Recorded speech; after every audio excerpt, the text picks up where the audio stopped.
Giant viruses.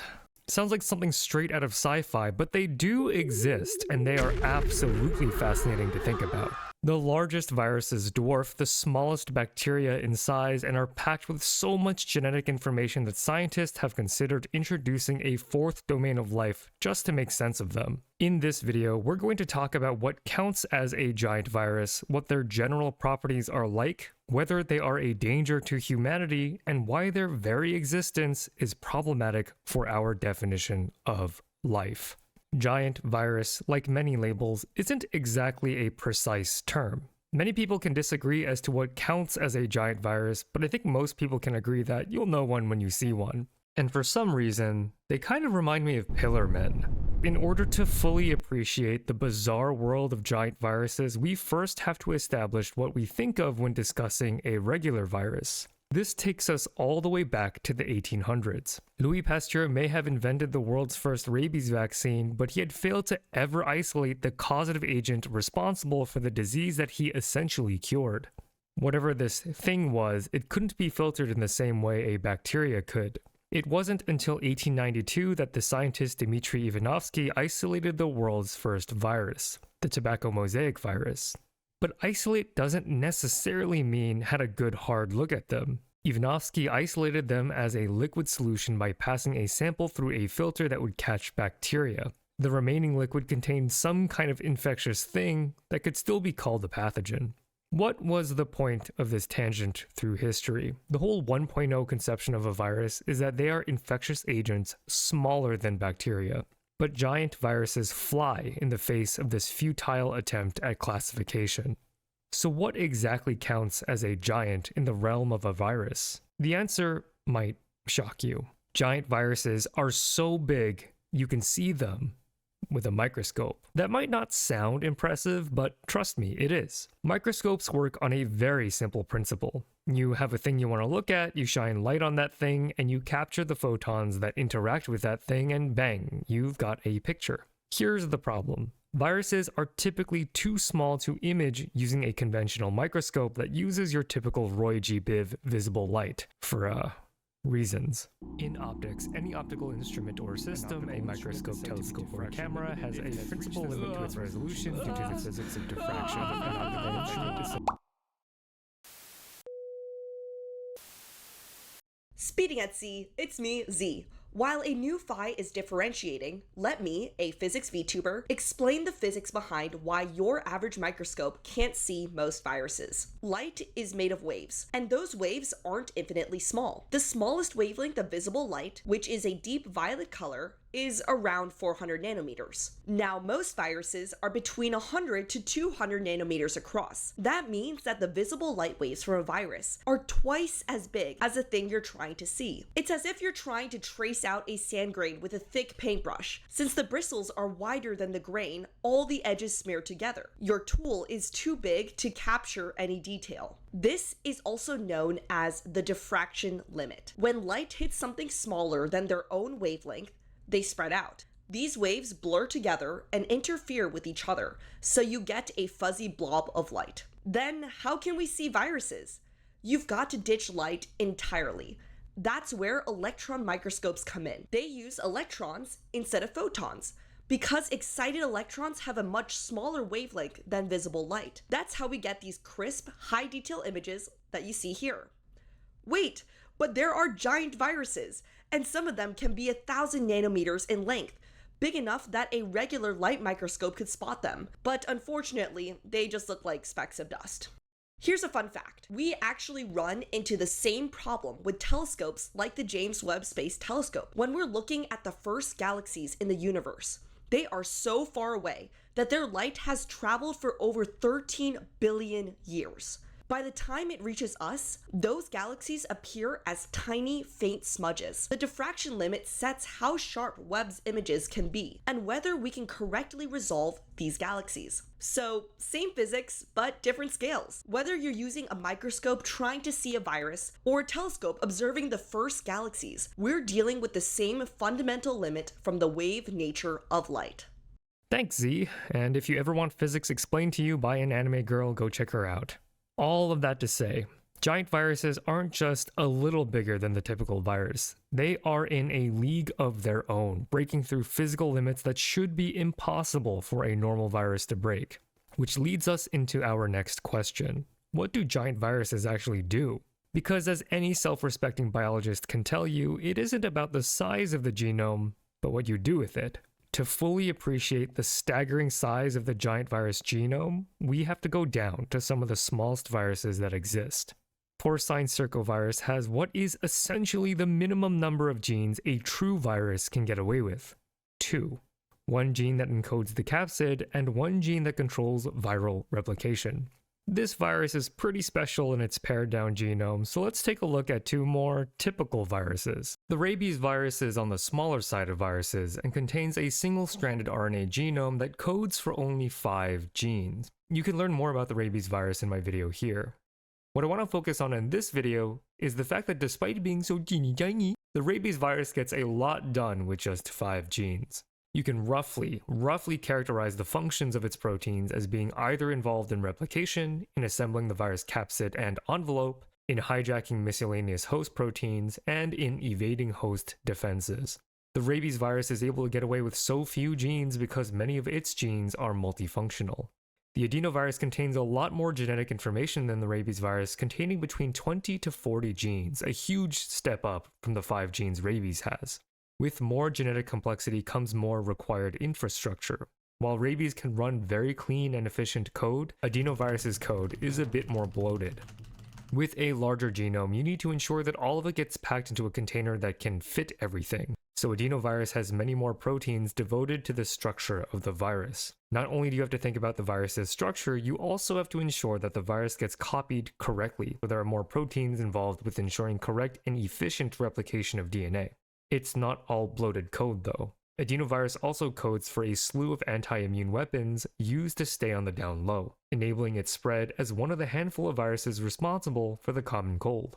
But even with the bloat in genome size, again, a virus's genes can roughly be categorized into replication proteins, coat/envelope proteins, hijack machinery, and anti-immune tools. But the weird and wild thing about giant viruses is that you would have a lot of trouble cramming all 2,500 giant virus protein coding genes in just these categories. Remember, adenovirus, a medium-sized virus, contains up to 40 genes. It's maybe not surprising that giant viruses are doing a lot more than the typical virus. What exactly do giant viruses do that set them apart from the rest of these normie viruses? Giant viruses are so in a league of their own that they have to carry their own code responsible for their own energy production. These genes include proteins that perform steps in glycolysis and the citric acid cycle.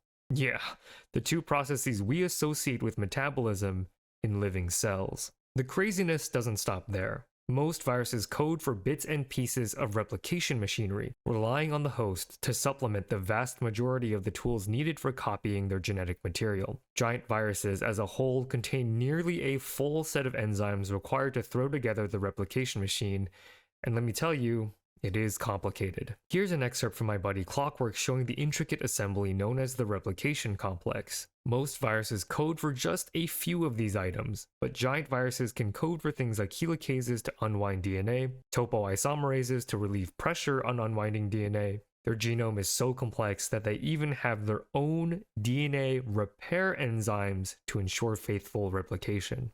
Many viruses shrug off mutations due to their high rate of replication and relatively simple genome. It's not that most viruses don't care about mutation, it's just that if you assemble a defective virus, it's not a huge loss. There will literally be millions to take its place. However, a giant virus is so expensive to build, so bloated, with so many potential failure points that if giant viruses didn't care about mutation, errors would begin to build up, slowly decreasing the quality of the virus until the species spirals into the oblivion of extinction.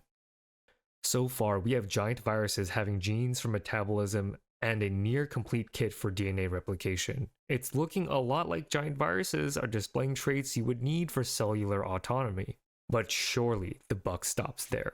One of the cleanest lines between the worlds of the living and non-living is the autonomous ability to produce your own proteins, and surely no virus has the capacity to. He's standing right behind me, isn't he? The 2-pen virus contains the most complete set of protein translation genes in the entire virus sphere. This thing's genome is so massive, it can code for all 20 essential basic amino acid tRNA synthetases. There are 20 basic essential amino acid building blocks that are the foundation of nearly every naturally made protein on planet Earth. And the 2-pen virus makes all 20 enzymes that are required for making all 20 of these basic amino acids. But that's not all. 2-pen virus codes for all 11 translation factors, meaning it has all of the machinery to do protein translation, except one item, the ribosome itself. So you can imagine that upon their discovery, scientists were a little shook as to what the definition of living should really be. After all, these viruses contain many of the genes that do the same things that living cells do, and while you could say that this virus is still completely dependent on a host to survive, couldn't we say that about, some intracellular parasites?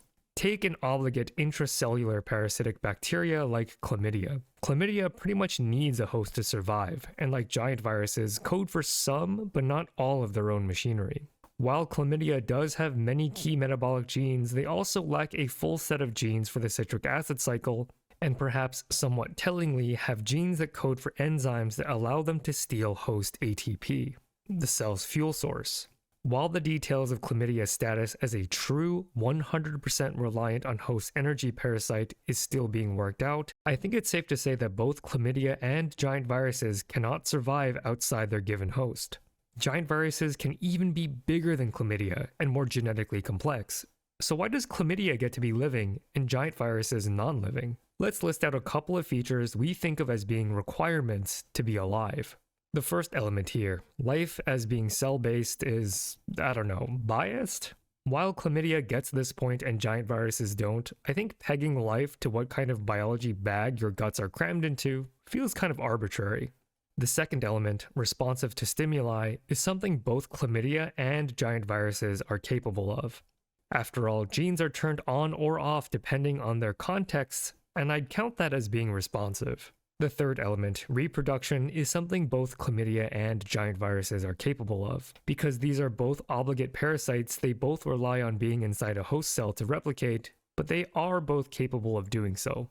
The fourth element, growth, is similar to the first element in what I think is kind of arbitrary. Chlamydia is capable of taking its single-cell shape and growing from there, while viruses are instead assembled at their full size. But should the ability to just make your shape bigger really be a defining feature of life? The fifth element, metabolism, is absent in most viruses. Giant viruses are unique in that they code for metabolic machinery that can contribute at least partially to generating their own energy needs. Chlamydia might be a little less dependent on a host cell for metabolic machinery, but again, being an obligate intracellular pathogen means that you cannot survive outside a host. So I think you either give both of these guys a point or give neither of these guys a point. Chlamydia, at the very least, makes its own ribosomes. While giant viruses may help out by making some of their own protein production machinery, they still rely on host ribosomes to make protein.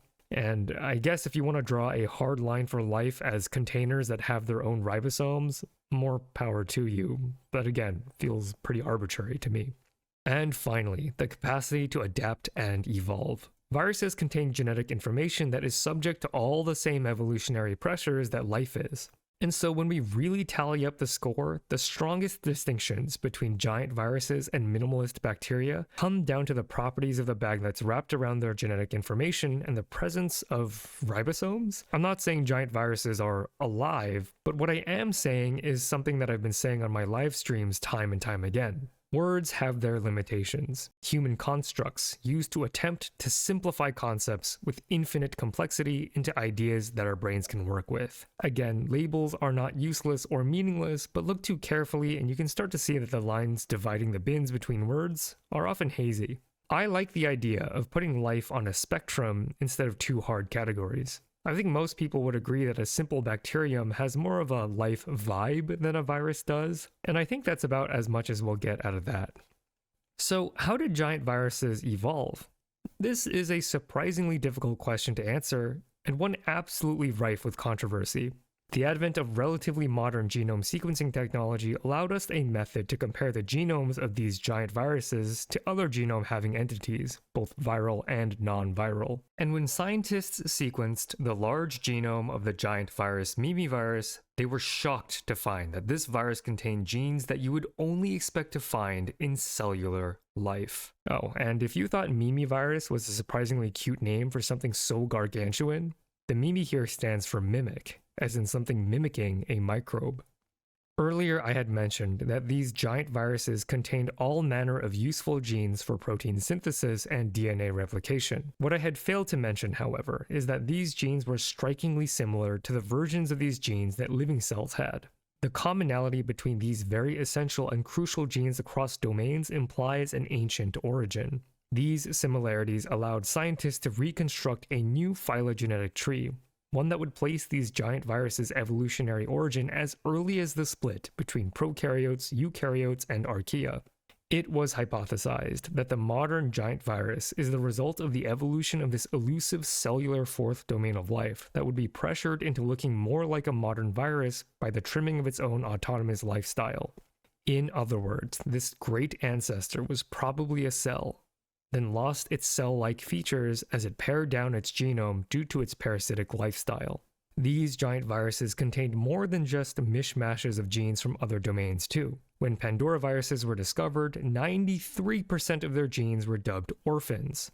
ORF stands for open reading frame, a term scientists use to delineate a part of the DNA that actually codes for protein, a protein coding gene.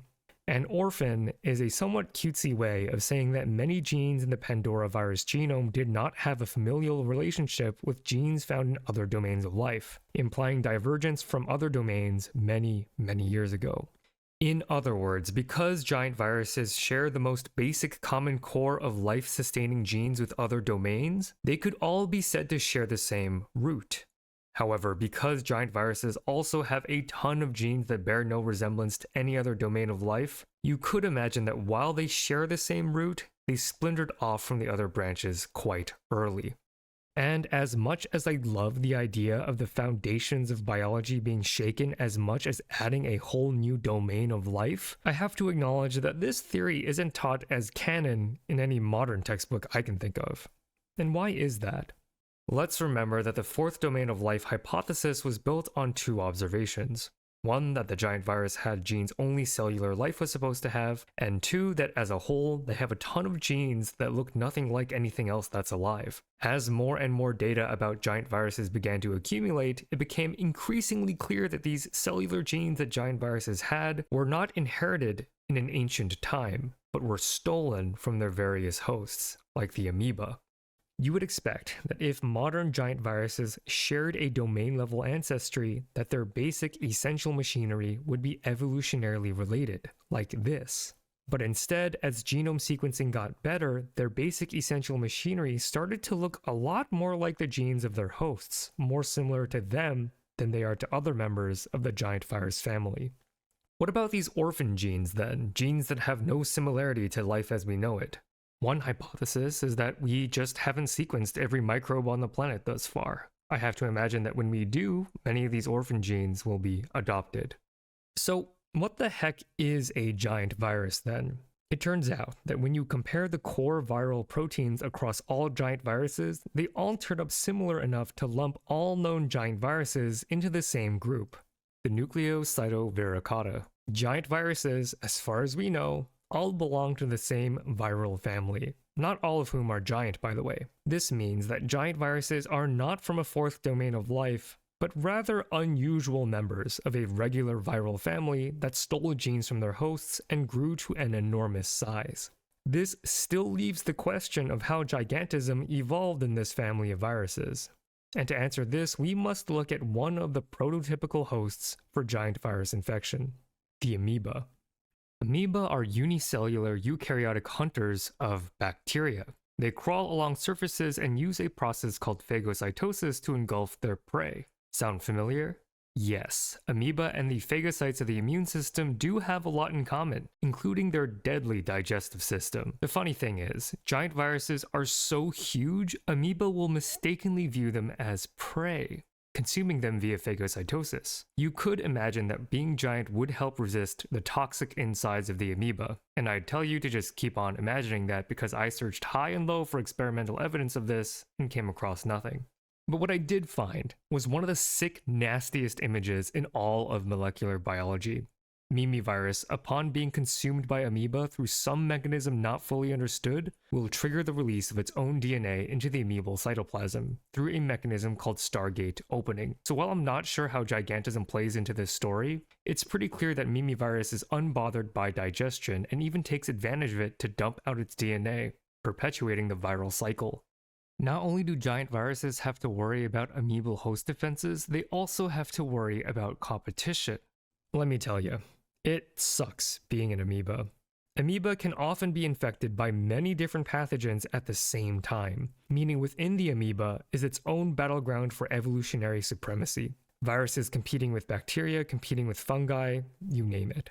Not only do amoeba serve as this coliseum for evolution, many of these microbes are capable of horizontal gene transfer, meaning not only are microbes fighting to survive, but also sharing genetic information to help each other do it. And so a lineage of amoeba-infecting viruses were pressured to adapt some benefit over its competitors. It turns out, getting absolutely massive is a pretty good thing. Getting huge enables you to have a massive genome. I feel like on this channel so far, it seemed advantageous to keep your genome small, your replication rate short, and your propensity to accumulate mutations to be high. This is basically the playstyle of the Plague Inc. virus, but giant viruses found a uniquely cellular answer to the problem of survival: gene duplication. Gene duplication is a major accelerant to evolution. If you have redundant copies of the same gene, evolution can experiment with new answers. I wouldn't be surprised if some of these orphan genes arose from super ancient gene duplications. If your genome size inflates large enough, you can make and code for your own machinery, reducing reliance on amoebal resources, which are fiercely contested by other pathogens. A huge genome size comes with the benefit of being absolutely stacked with tools you can use to fight off host defenses and competition, as well as inheriting weapons used to fight off its own parasitic infection. That's right. Giant viruses are so huge they themselves are parasitized by virophages, viruses that parasitize other viruses. Giant viruses, specifically the Mimivirus, has its own CRISPR-like anti-phage defense system called Mimivire. If you didn't know before, CRISPR is an anti-parasite defense system cooked up by bacteria to destroy viruses. You can actually learn more about them in my video on bacteriophage warfare, linked here. The enzymes of the CRISPR-Cas system can chop up genetic information from viruses and paste them within the bacterial chromosome.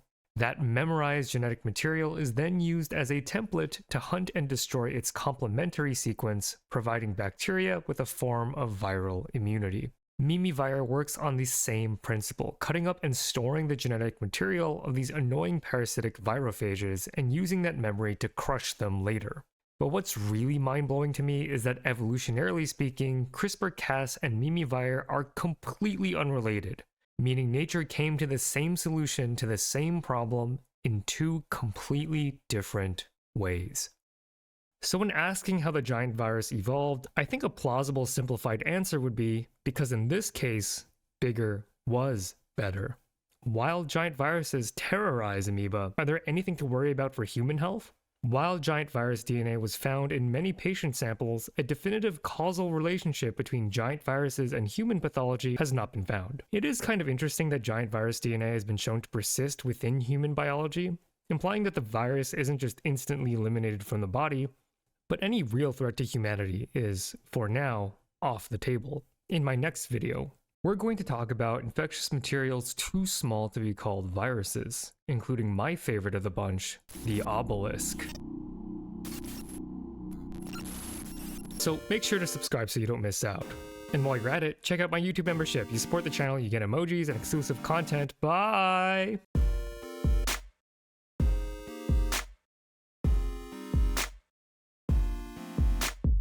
Thank you to all members. Your support means everything to me. You are all rock stars.